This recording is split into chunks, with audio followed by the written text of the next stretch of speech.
Hello बच्चों, good evening. तो कैसे हैं आप सब? आई होप कि आप बहुत अच्छे होंगे। तो बच्चों, आज के क्लास में हम लोग डिस्कस करेंगे बर्डिंग के बारे में।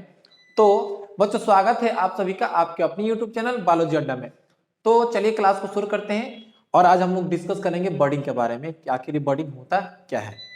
चलिए, तो सबसे पहले बच्चों हम बात करते हैं बर्डिंग का। और बर्डिंग को हम हिंदी में कहते हैं जी मुकुलन। क्या कहते हैं बच्चों? मुकुलन कहते हैं। बर्डिंग को हम लोग कहते हैं मुकुलन। ठीक है। अब एक बात रहा कि आखिर ये जो बर्डिंग की जो प्रक्रिया हो रही है होता क्या है। तो समझने का प्रयास करेंगे कि जब बर्ड से नए जीव विकसित होते हैं उसी को हम लोग कहते हैं बर्डिंग। यानी कि बर्डिंग एक ऐसी प्रक्रिया है जिसमें नए जो संतान विकसित होते हैं वे एक छोटे से उभार यानी एक छोटे से प्रोजेक्शन यानी कि बर्ड से क्या होते हैं बच्चों? तो बर्ड से विकसित होते हैं। तो उसी को हम लोग क्या कहते हैं? बर्डिंग कहते हैं। ठीक है। तो सिंपल से आप डिफाइन कर सकते हैं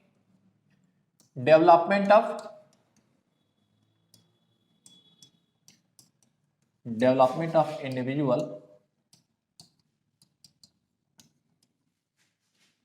from a small projection develop on parent body।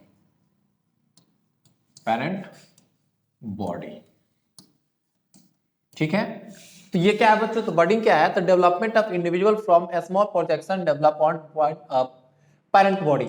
यानी कि जनक के शरीर के ऊपर एक छोटा सा प्रोजेक्शन, एक छोटा सा उभार विकसित होता है और उसी उभार से अगर क्या होते हैं नए जीव विकसित होते हैं तो इस प्रक्रिया को हम लोग क्या कहते हैं बच्चों? बर्डिंग कहते हैं। एक और बात समझिए,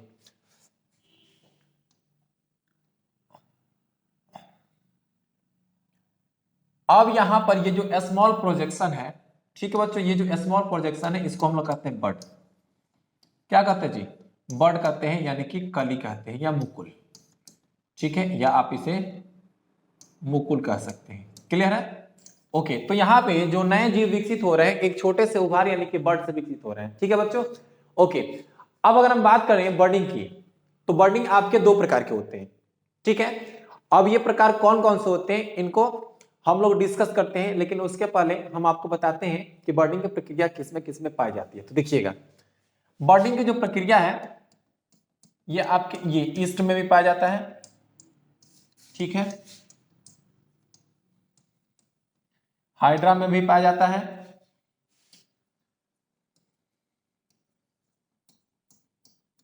एस्पोंजिला में भी पाया जाता है। तो इसके अलावा बहुत सारे ऐसे भी जीव हैं जिनमें ये बर्डिंग की प्रक्रिया पाई जाती है। ठीक है।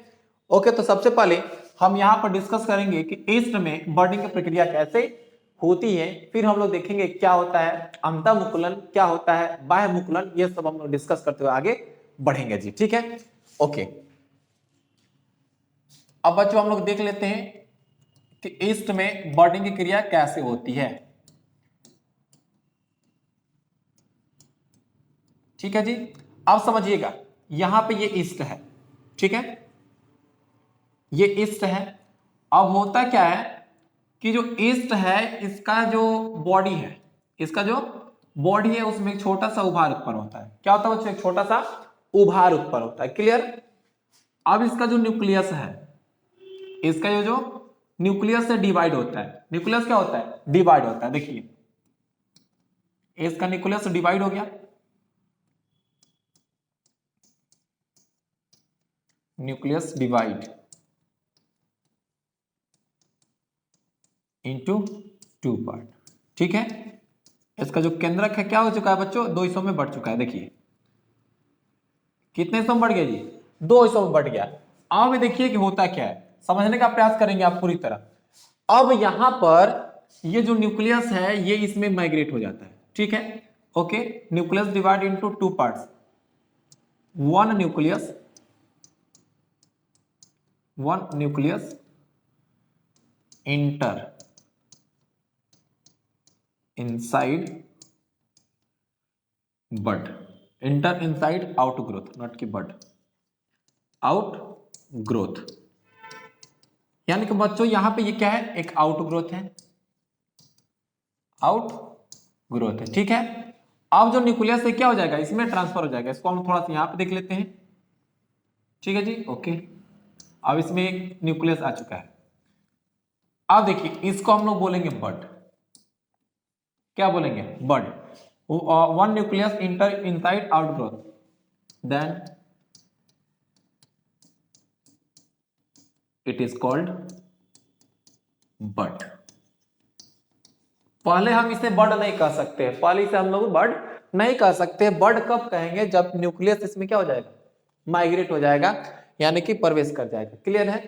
अब क्या होगा बच्चों कि ये जो है, ये जो बड है, ये क्या होगा, तो ये अपने पेरेंट बॉडी से अलग हो जाएगा। ठीक है, ये है पेरेंट बॉडी, ये अलग हो गया। ठीक है, बड क्या हुआ, ये जो बड है आगे डेवलप हो जाता है। ठीक है, किसमें, एक ईस्ट में, न्यू ईस्ट, न्यू ईस्ट, जिसे आप डॉटर ईस्ट भी कह सकते हैं। क्या कह सकते हैं बच्चों, इसे आप डॉटर ईस्ट भी कह सकते हैं। ओके जी, ओके। अब देखिए, अब यहां पे आप देख रहे हैं ना, बहुत ही सिंपल है। अब जब यहां पे देख रहे हैं तो इसमें क्या होता है, तो कंटिन्यूअस बडिंग भी होती है, उसको हम लोग देखते हैं। ठीक है, तो इसका बच्चों थोड़ा सा वेट करेंगे, थोड़ा सा हम पानी पी लें।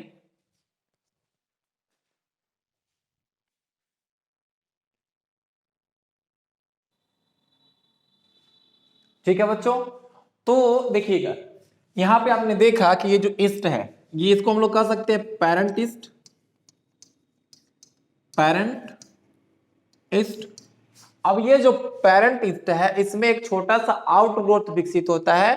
ठीक है, जिसमें देखिएगा आउटग्रोथ विकसित तो हो गया, फिर इसका न्यूक्लियस डिवाइड होता है दो हिस्सों में, और एक न्यूक्लियस क्या होता है उस आउटग्रोथ के अंदर चला जाता है, तब इसको हम लोग क्या कहते हैं जी, बड कहते हैं। अब बड क्या होता है, ग्रो करता है साइज में, देख लेंगे साइज इसका ग्रो हुआ है, ग्रो करके क्या होता है, तो नए ईस्ट के रूप में डेवलप हो जाता है। तो बच्चों ये प्रक्रिया दिख रही है, ये ईस्ट में बर्डिंग की प्रक्रिया है। ठीक है, एक और बात समझिएगा, जैसा कि देखिए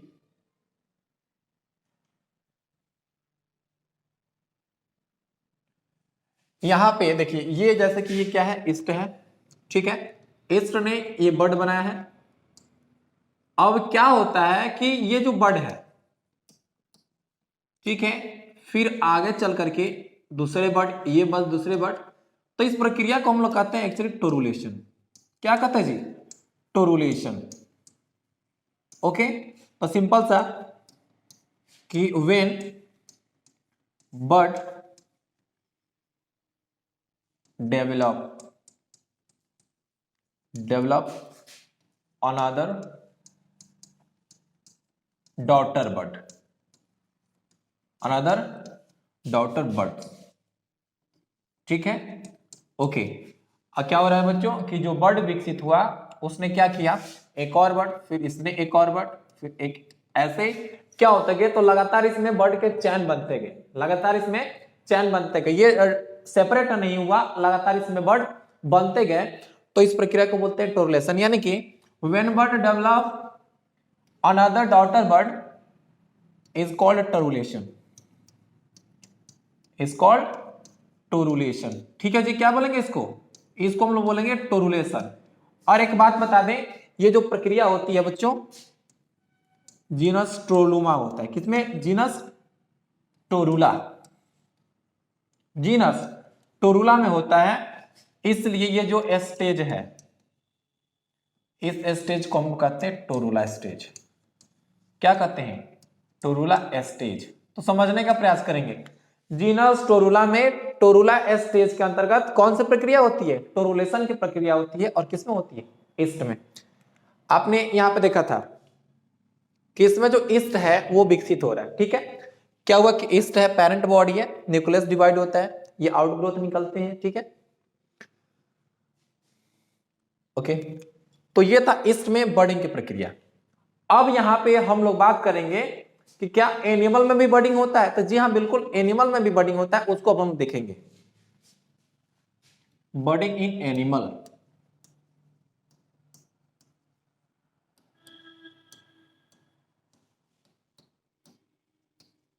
बर्डिंग इन एनिमल्स। जंतुओं में बर्डिंग की बात करेंगे तो बच्चों ध्यान से समझिएगा, जंतुओं में जो बर्डिंग की प्रक्रिया होती है दो प्रकार का होता है, टू टाइप्स ऑफ बर्डिंग।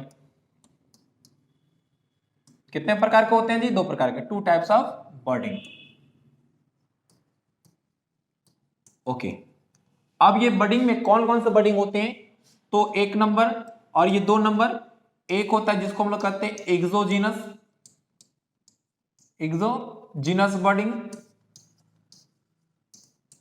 ठीक है, जिसको हम लोग कहते हैं बाह्य मुकुलन।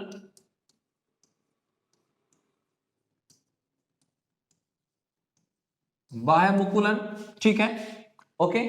फिर एक होता है इंडोजीनस बर्डिंग,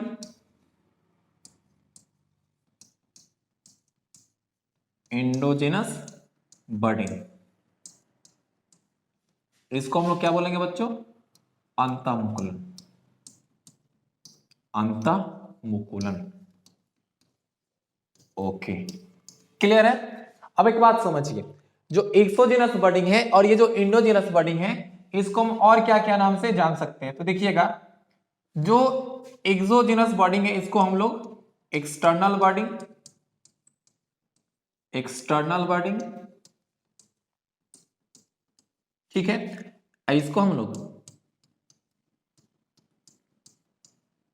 इंटरनल बर्डिंग कह सकते हैं। क्या कह सकते हैं बच्चों? इंटरनल बर्डिंग कह सकते हैं। तो अब हम क्या करेंगे, बारी बारी कर से सबसे पहले एक्सोजेनस समझेंगे, फिर हम लोग इंडोजेनस को समझेंगे, ठीक है। अब बात करते हैं हम लोग किसका? एक्सोजेनस बर्डिंग की।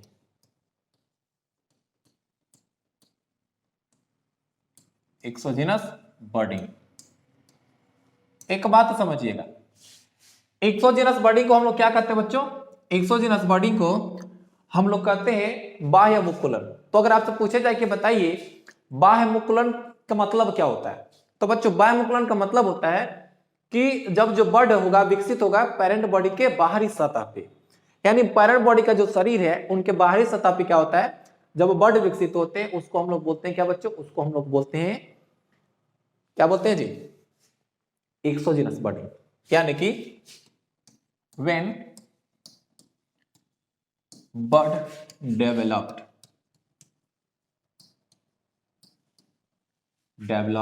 when bud development occur on outer surface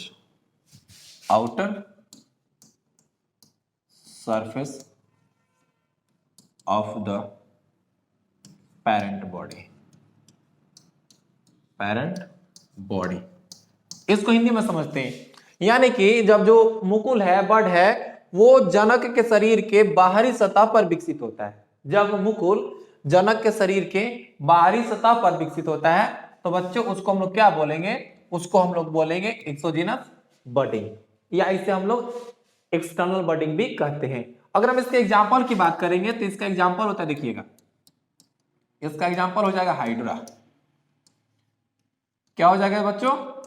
इसका बेस्ट एग्जांपल होगा हाइड्रा। क्या हो जाएगा? इसका एग्जांपल हो जाएगा हाइड्रा। क्लियर है? ओके जी, अब हम बात कर लेते हैं कि हाइड्रा में मुकुलन कैसे होता है, थोड़ा सा आप ध्यान दीजिएगा।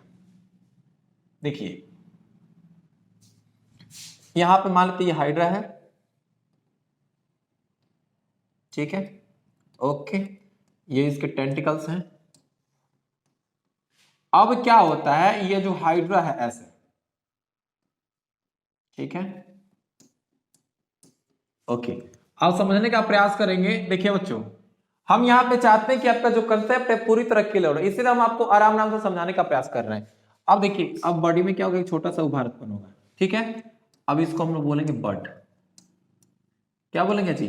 बर्ड, यानी कि मुकुल बोलेंगे, ठीक है, मुकुल बोलेंगे। क्लियर है? अब ये जो मुकुल है क्या होगा, यहाँ पे क्या हो रही है? बर्ड फॉर्मेशन, बर्ड का निर्माण हुआ, ठीक है, स्मॉल प्रोजेक्शन एराइज हुआ, बर्ड का निर्माण हुआ। फिर क्या होगा देखिएगा, अब होगा यही कि बच्चों ये जो बर्ड है, ठीक है, ये ग्रो होगा, ये नहीं दिख रहा है, ओके, देखिए ऐसे देखिए ये है हाइड्रा। ओके, अब ये बड ग्रो रहा है, ठीक है, यहां पे लिख सकते हैं bud grow in size, bud grow in size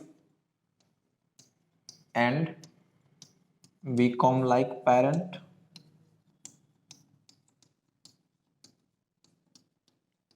parent। तो आपने देखा कि ये जो बर्ड है वो साइज में क्या हुआ, वृद्धि किया और अपने पेरेंट की तरह हो चुका है। आज जब पेरेंट की तरह हो जाएगा तो ये अपने पेरेंट बॉडी से क्या हो जाएगा, डिटैच हो जाएगा। ठीक है, इसको भी हम लोग देख लेते हैं।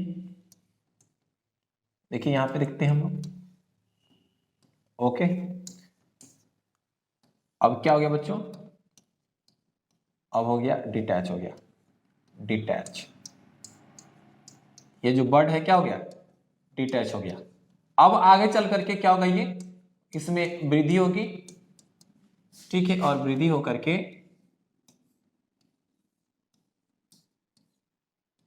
डॉटर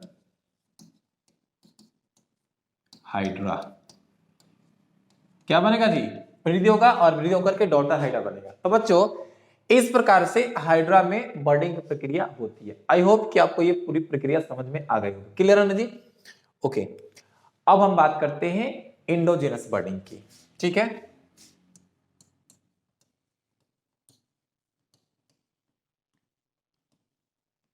इंडोजिनस बर्डिंग,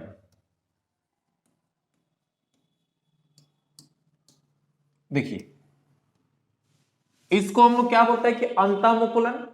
तो अब बच्चा लोग समझिएगा कि जब बर्डिंग की प्रक्रिया या जब बर्ड फॉर्मेशन क्या होता है, पेरेंट बॉडी के अंदर होता है, पेरेंट बॉडी के अंदर होता है, तो उसी को हम लोग बोलते हैं इंडोजिनस बर्डिंग यानी कि अंतःमुकुलन। तो बच्चों इसको डिफाइन कैसे करेंगे, तो बहुत ही आसान से शब्दों में डिफाइन करेंगे। When bird develop inside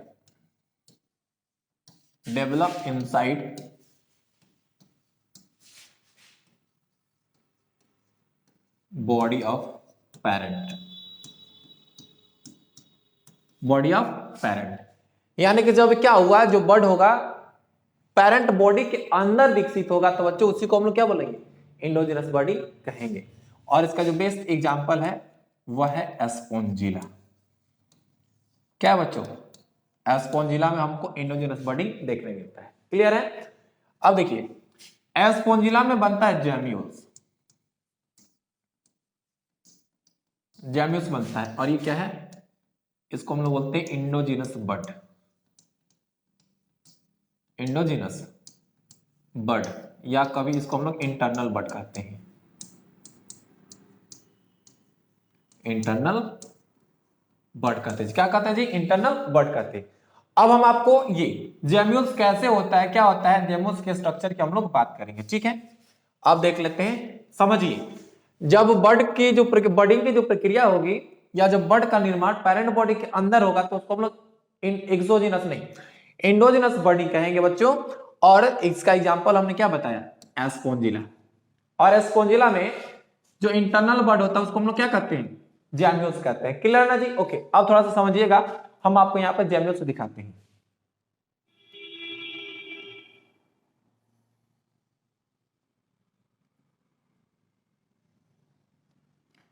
okay जी, ऐसे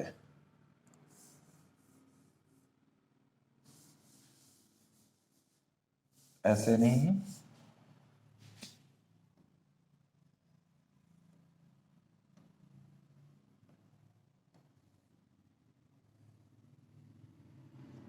कोई बात नहीं है, ये इसका ओपनिंग है। ओके, देखिएगा जेम्यूल्स एक गोलाकार संरचना होता है। ओके, इसके ऊपर देखिए कि कांटे हैं।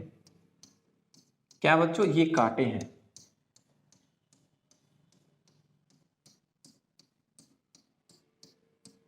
ठीक है, ये कांटे हो गए। अब देखिएगा, अब थोड़ा सा और देखते हैं कि इसमें क्या क्या होता है। इसमें कुछ खास प्रकार के सेल्स होती हैं।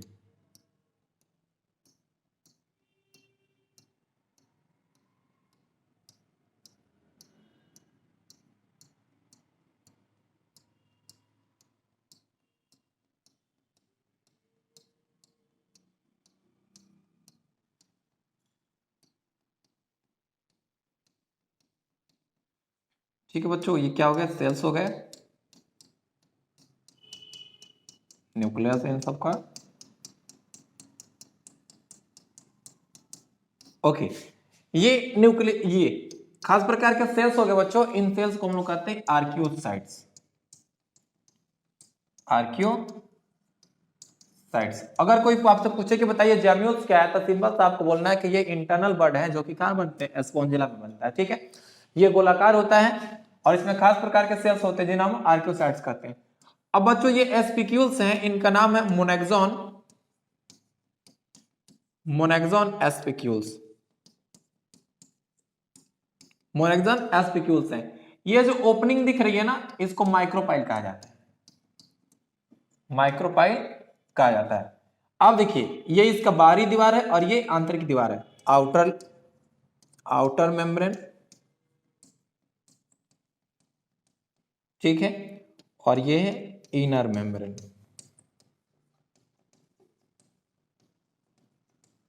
आउटर मेम्ब्रेन और इनर मेम्ब्रेन, यानी कि बाहरी झिल्ली और ये आंतरिक झिल्ली, और इसके अंदर प्रोटेक्टेड है वो है आर्कियोसाइट्स।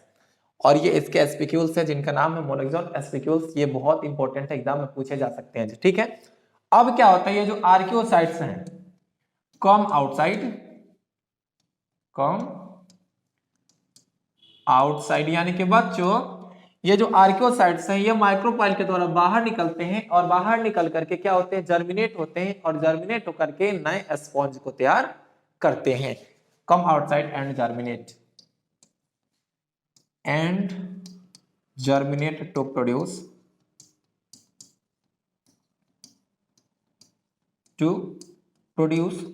colony of sponge। ठीक है जी, और क्या करते हैं कि ये स्पॉन्ज की कॉलोनी को बनाते हैं। वंस अगेन कि वेन जब बर्डिंग की जो प्रक्रिया होती है पेरेंट बॉडी के अंदर होती है, उसको इंडोजिनस बर्डिंग कहते हैं, जैसे कि स्पॉन्जिला में होता है। और स्पॉन्जिला में जो बर्ड होता है उसको हम लोग जेम्यूल्स कहते हैं, जो कि जेम्यूल्स के डायग्राम, इसमें खास प्रकार के सेल्स होते हैं जिन्हें हम आर्कियोसाइट्स कहते हैं। आर्कियोसाइट्स माइक्रोपाइल से बाहर निकलते हैं और अंकुरित होकर के स्पॉन्ज के नए कॉलोनी को डेवलप करते हैं। क्लियर ना जी, ये था बर्निंग की प्रक्रिया। ओके, अब ध्यान देंगे बच्चों, अब बर्निंग के बाद एक बहुत ही महत्वपूर्ण प्रक्रिया आता है जिसे हम लोग कहते हैं फ्रेगमेंटेशन। क्या कहते हैं बच्चों, फ्रेगमेंटेशन, यानी कि खंडन कहते हैं। उसको अब हम लोग डिस्कस करते हैं और समझने का प्रयास करते हैं कि आखिर ये खंडन होता क्या है। ठीक है जी,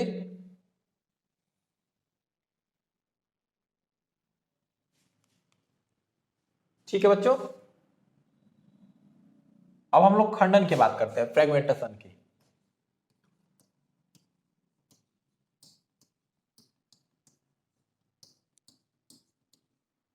इसको हम लोग कहते हैं खंडन। समझने का प्रयास करेंगे। इसमें क्या होता है कि जो पेरेंट बॉडी है वो सेगमेंट में टूटता है, सेगमेंट में टूटता है, और जब सेगमेंट से नए जीव विकसित होते हैं तो इसको हम लोग बोलते हैं क्या, तो फ्रेगमेंटेशन। तो सिंपल सा आप इसे डिफाइन कर सकते हैं कि when parent body broken into segment and each segment develop into new individual is called fragmentation. ठीक है, चलिए जी, व्हेन पेरेंट बॉडी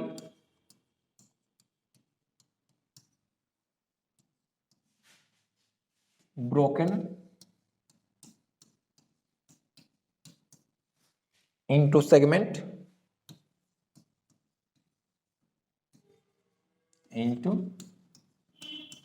यानी कि खंडों में बढ़ते हैं। ठीक है, broken into segment and each segment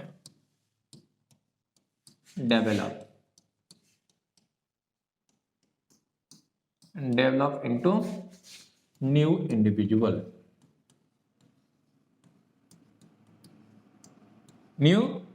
individual, समझने का प्रयास करेंगे बच्चों। कहा जा रहा है कि when parent body broken into segment, यानी कि जब जनक का शरीर खंड में विभक्त होता है, खंड में बढ़ता है। ठीक है, and each segment develop into new individual, और क्या होता है बच्चों कि जो प्रत्येक हिस्सा है, प्रत्येक खंड है, वो नए जीव के रूप में विकसित होता है। इसी को हम लोग क्या कहते हैं, फ्रेगमेंट कहते हैं। कि क्या बोलेंगे जी, fragmentation. This is called this is called fragmentation. क्या बोलेंगे बच्चों, इसे हम लोग बोलेंगे फ्रेगमेंटेशन। क्लियर है ना जी? ओके। अब यहां पे ध्यान दीजिए कि फ्रेगमेंटेशन की प्रक्रिया किसमें होती है उसको हम लोग देखने का प्रयास करेंगे। तो एग्जांपल के तौर पे आप देखेंगे, एक नाम है एस्पाइरोगाइरा, एस्पाइरोगाइरा। और एस्पाइरोगाइरा क्या है? तो एक एल्गी है। और कौन सा एल्गी है जी? फिलामेंटस, फिलामेंटस एल्गी है। ओके जी, थोड़ा सा हम लोग ध्यान देते हैं और देखने का प्रयास करते हैं कि आखिर कैसे ये डिवाइड होता है। ठीक है, देखिए जी, यहां पर बता रहे हैं आपको,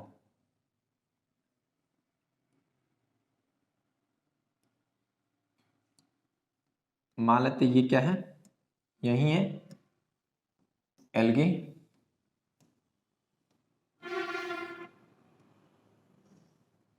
एस्पाइरोगाइरा,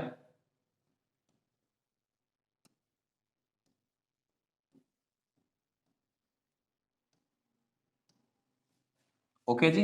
अब यहां पे जो आपको दिख रहा है ना, इसमें होते हैं ये क्लोरोप्लास्ट। ठीक है जी।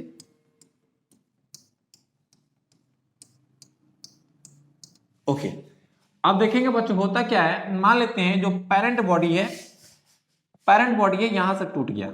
ठीक है जी, यहां से टूट गया। देखिए पेरेंट बॉडी क्या हुआ जी, यहां से टूट गया, दो हिस्सों में टूट गया ना। अब होगा यही कि ये जो हिस्सा है ये नए जीव के रूप में विकसित होगा। देखिए कैसे, देखिए जो पेरेंट बॉडी है वो क्या हो चुका है, ये पेरेंट बॉडी बता देते हैं हम इसको, पेरेंट बॉडी। और ये क्या हो चुका है, तो खंड खंड में विभक्त हो चुका है, टूट गया है। अब क्या होता है, ये जो सेगमेंट है, ठीक है, ये जो सेगमेंट है जो इस प्रकार से है, ठीक है, अब ये जो सेगमेंट है वो क्या होता है, तो नए एल्गी के रूप में डेवलप हो जाता है। देखिएगा,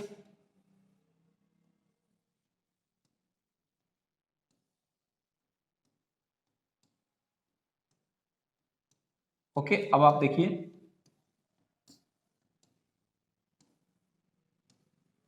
ये डेवलप हो गया न्यू एल्गी या न्यू एस्पाइरोगाइरा।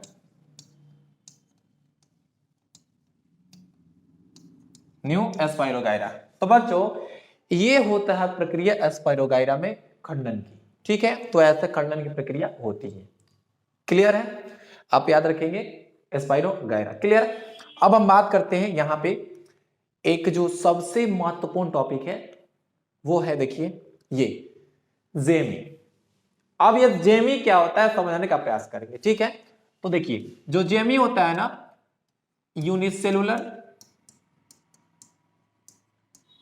यूनिसेलुलर या मल्टीसेलुलर होता है, यूनिसेलुलर या मल्टी सेलुलर होता है, यूनिसेलुलर या मल्टी सेलुलर होता है। ठीक है, अब देखिएगा क्या होता है कि ये जो जेमी है इसका निर्माण होता है, देखिए ये है मार्केंसिया। क्या बच्चों, ये है मार्केंसिया।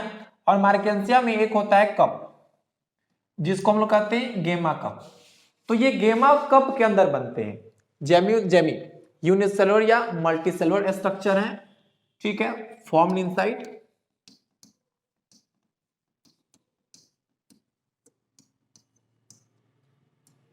गेमा कप, गेमा कप। ठीक है, गेमा कप में बनते हैं। अब क्या होता है कि पानी की उपस्थिति में, पानी की उपस्थिति में ये पेरेंट के बॉडी से सेपरेट हो जाते हैं और जा करके नए मार्केंसिया यानी कि नए थैलस को निर्माण करते हैं। ठीक है जी, सिंपल सी बात है, सेपरेट कौन जी, जेमे। ठीक है, separate in water and produce new थैली, प्रोड्यूस न्यू थैली। यानी कि ये क्या करते हैं कि बच्चों कि ये अपने जनक के शरीर से जो गेमा कप है उसमें से ये सेपरेट होंगे पानी में, और ये पानी के ऊपर तैरते तैरते चले जाएंगे, और जहां पर इनको मिलेगा जगह कि ये अटैच हो सके वहां पर अटैच हो जाएंगे और जाकर के क्या हो जाएंगे, नए थैलस का निर्माण कर लेंगे जी। क्या कर लेंगे जी, नया थैलस का निर्माण कर लेंगे। तो आप ये होता है कि जेमी क्या होता है, यूनिसेलुलर या मल्टीसेलुलर स्ट्रक्चर होते हैं। ओके, और गैमा कब क्या है, तो एक ग्रीन संरचना होता है। गैमा कब क्या है, एक ग्रीन स्ट्रक्चर है।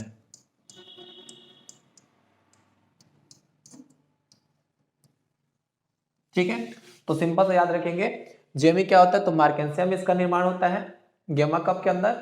अब इसमें देखिएगा ये क्या होते हैं, तो अपने जनक के शरीर से सेपरेट होते हैं और पानी की उपस्थिति में और जा करके दूसरे थैलस को बनाते हैं। क्लियर है जी, ये था जेमी। अब हम बात करते हैं बहुत महत्वपूर्ण टॉपिक है बच्चों, जिसका नाम है रीजनरेशन। समझने का प्रयास करेंगे रीजनरेशन। रीजनरेशन जिसको हम लोग बोलते हैं पुनर्जनन या पुनर्उद्भवन, पुनर्उद्भवन यानी कि पुनः रीग्रोथ होना, रीग्रोथ होना। सिंपल सा आप समझिएगा, regrowth, regrowth of lost part, lost body part.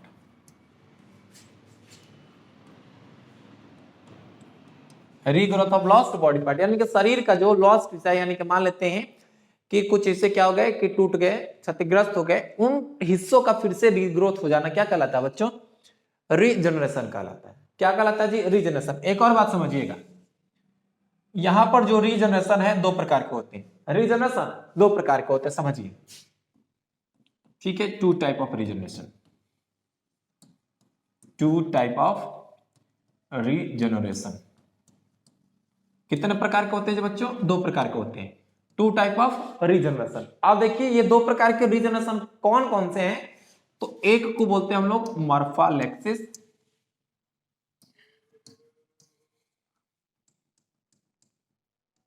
ठीक है, और एक को बोलते हैं एपीमॉर्फोसिस।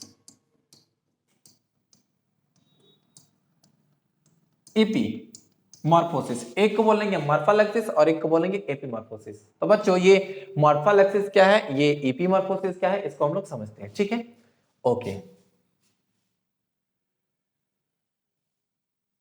या आप थोड़ा सा एक बात समझिएगा, लॉस्ट के जगह पे आप इंज्योर्ड पार्ट लिख दीजिएगा। ठीक बच्चों, लॉस्ट की जगह क्या करेंगे आप, ये इंज्योर्ड पार्ट लिखेंगे, थोड़ा सा सुटेबल होगा। ओके, इंज्योर्ड पार्ट यानी कि क्षतिग्रस्त हिस्सा का क्या होना, फिर से रीग्रो होना, रिपेयर होना, जो भी हो उसको हम लोग बोलते हैं रीजनरेशन। तो यहाँ पे जो मॉर्फोलेक्सिस है, एपीमॉर्फोसिस से क्या होता है समझिएगा। ठीक है, कि मॉर्फोलेक्सिस में क्या होता है कि जो शरीर का एक छोटा सा टुकड़ा है, स्मॉल सेगमेंट है, वो क्या होता है, तो पूरे जीव के रूप में विकसित हो जाता है। स्मॉल सेगमेंट है वो पूरे जीव के रूप में विकसित हो जाता है बच्चों, तो इसी को हम लोग कहते हैं मॉर्फोलेक्सिस। ध्यान सुनिए, जब शरीर के एक छोटे से हिस्से से पूरे जीव विकसित होते हैं तो उसी को हम लोग बोलते हैं मॉर्फोलेक्सिस। क्या बोलते हैं बच्चों, उसे हम लोग बोलेंगे मॉर्फोलेक्सिस। क्लियर है। अब देखिए, when a small part developed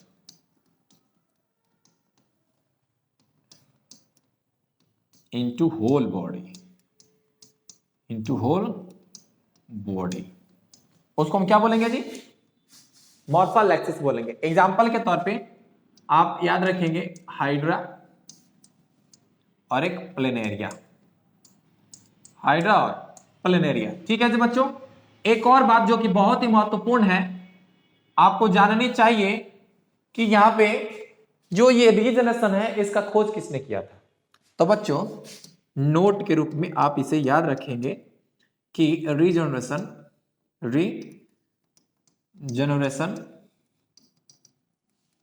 was discovered by, यानी कि खोज किया गया था, डिस्कवर्ड बाय अब्राहम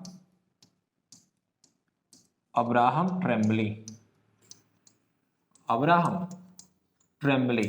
तो बच्चों रीजनरेशन का खोज किसने किया, तो ए ट्रेम्बली, याद रखेंगे अब्राहम ट्रेम्बली, क्योंकि ये एग्जाम में पूछे जा सकते हैं। और कहां खोज किया था जी, इन हाइड्रा। किसमें जी, हाइड्रा में खोजा था। ठीक है, ओके। तो ये होता है मॉर्फोलेक्सिस। अब यहां पे थोड़ा सा देखते हैं कि प्लेनेरिया में जो रीजनरेशन की प्रक्रिया होती है कैसे होती है। तो एक बात बता दें आपको, जो प्लेनेरिया है ना, इसमें ट्रू रीजनरेशन होता है, ट्रू रीजनरेशन, वास्तविक रीजनरेशन होता है। प्लेनेरिया में क्या होता है बच्चों, ट्रू रीजनरेशन होता है। अब थोड़ा सा समझिएगा कैसे होता है। तो मान लेते ये है प्लेनेरिया, ओके जी, ये क्या है प्लेनेरिया। एक और बात बता देंगे, सबसे पहले जो आंख है इसका डेवलपमेंट किस में हो रहा था, तो प्लेनेरिया में ही। ये आई स्पॉट, आई स्पॉट आप इसे ध्यान में रखेंगे, ठीक है, ओके जी। ये है प्लेनेरिया। अब क्या होता है, प्लेनेरिया है, मान लेते हैं इसका जो शरीर है 3 हिस्सों में बट गया। देखिए एक हिस्सा यहां पे ऐसे,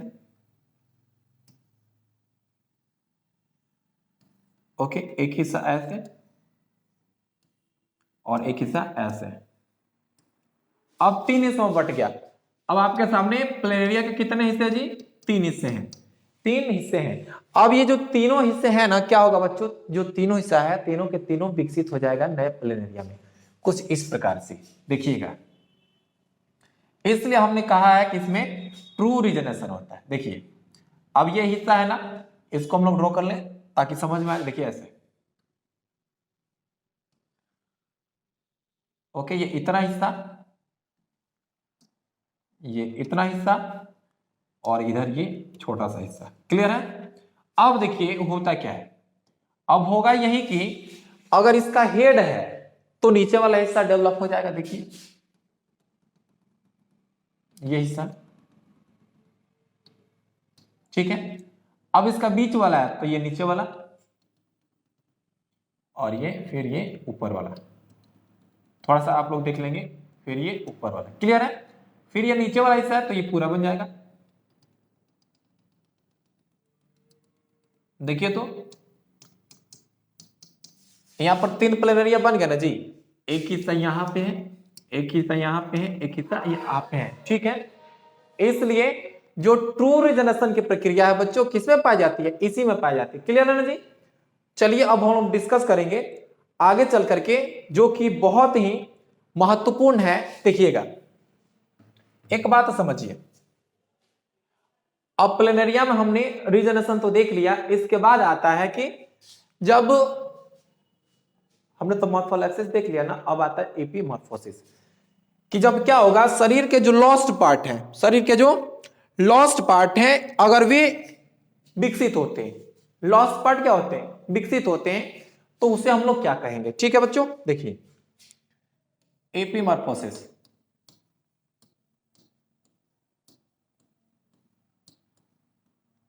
आप देखिए एपीमॉर्फोसिस, एपीमॉर्फोसिस का मतलब होता है कि लॉस्ट बॉडी पार्ट का रिपेयर होना या रीग्रो होना।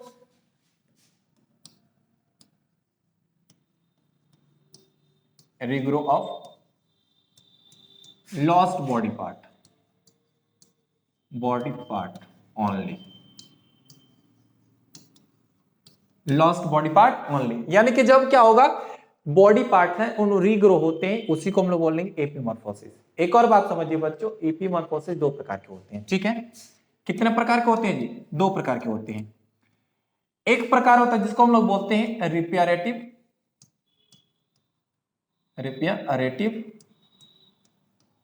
ठीक है, और एक होता है रीएस्टोरेटिव, रीएस्टोरेटिव। समझिएगा इसमें लॉस क्या होता है, इसमें जो इंज्योर्ड बॉडी पार्ट होते हैं, जैसे कुछ सेल हो गए, जैसे होता है ना कि हमारा हाथ कट जाता है, ठीक है बच्चों, हमारा हाथ कट जाता है फिर से रिपेयर हो जाता है, तो इसमें क्या होता है, लॉस्ट पार्ट रिपेयर होते हैं, लॉस्ट पार्ट रिपेयर, यानी कि या इंज्योर्ड कर सकते हैं, इंज्योर्ड पार्ट रिपेयर होते हैं। क्या होता है जी, इंज्योर्ड पार्ट रिपेयर होते हैं। और इसमें क्या होता है, लॉस्ट बॉडी पार्ट रिस्टोर होते हैं, lost body part developed, lost body part क्या होते हैं, डेवलप हो जाते हैं, ठीक है। लॉस्ट बॉडी पार्ट डेवलप हो जाते हैं, जैसे कि आपने एग्जांपल के तौर पे देखिएगा, ऐसा होता है ना जी, ऐसे देखिएगा, ये मान लेते हैं कि ये क्या है बच्चों, ये एक छिपकली है, क्या जी, ये एक छिपकली है। अब क्या होता है, इसका पूंछ कट जाता है, ये इसका पूंछ कट जाता है, तो देखते हैं कि इसका पूंछ फिर से क्या होता है, रीग्रो हो जाता है। तो बच्चों एग्जांपल क्या हो जाएगा, लिजर्ड हो जाएगा। क्या हो जाएगा बच्चों, लिजर्ड हो जाएगा। क्लियर है। तो आज के क्लास में हमने देखा कि क्या होता है बडिंग, क्या होता है फ्रेगमेंटेशन और क्या होता है रीजनरेशन। तो बच्चों नेक्स्ट वीडियो में हम लोग पढ़ेंगे, वो होगा आपका स्पोर फॉर्मेशन, जो कि बहुत इंपॉर्टेंट है, आपके एग्जामों से प्रश्न पूछे जाते हैं। तो आज के लिए बस इतना ही। बेस्ट ऑफ लक, आप लोग पढ़ते रहिए। और बच्चों उम्मीद करते हैं आपको वीडियो अच्छा लगा होगा, तो आप इसे लाइक करें और साथ ही साथ बच्चों इसे ज्यादा से ज्यादा शेयर करने का प्रयास करें। बेस्ट ऑफ लक, मिलते हैं हम लोग नेक्स्ट वीडियो में। तब तक के लिए जय हिंद।